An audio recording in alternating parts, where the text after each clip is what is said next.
Health officials in multiple states are monitoring passengers who may have been exposed to a hantavirus outbreak on a Dutch cruise ship and now are back home in the U.S. The World Health Organization confirmed today 5 of 8 suspected cases of hantavirus linked to the ship.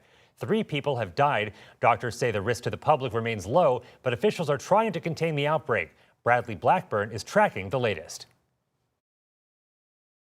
The MV Hondius is sailing closer to Spain's Canary Islands following the hantavirus outbreak that killed 3 passengers on board. The body of one of the deceased is still on the ship. I want to be unequivocal here. This is not SARS-CoV-2. This is not the start of a COVID pandemic. This is an outbreak that we see on a ship. On Thursday, officials with the World Health Organization confirmed 5 of 8 people sickened on the ship were infected with the Andes strain of the virus. In previous outbreaks, there has been instances of human-to-human transmission, mainly among close contacts. Several states are now monitoring former passengers, including 1 from Virginia and 2 from Georgia, who health officials say are currently in good health and showing no signs of infection. The MV Hondius departed from Argentina April 1st. 5 days later, a 70-year-old Dutch man developed a respiratory illness, and on April 11th, he died at sea. His wife died 2 days later. One of our passengers sadly passed away last night. Video taken April 12th shows the captain telling passengers the death was due to natural causes.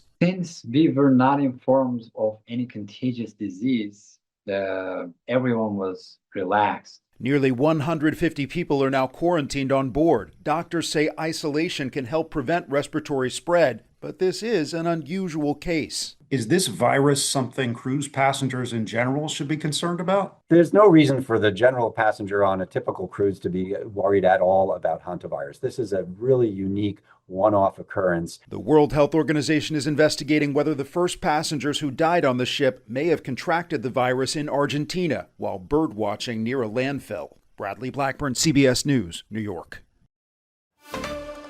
And just in, the Texas Department of Health says 2 Texas residents were on board the cruise ship. They returned to the U.S. before the outbreak was identified. The Texas Department of Health has reached out to them, and they say they have no symptoms and weren't in contact with those infected. They will be self-monitoring, and they haven't released where the 2 residents are from.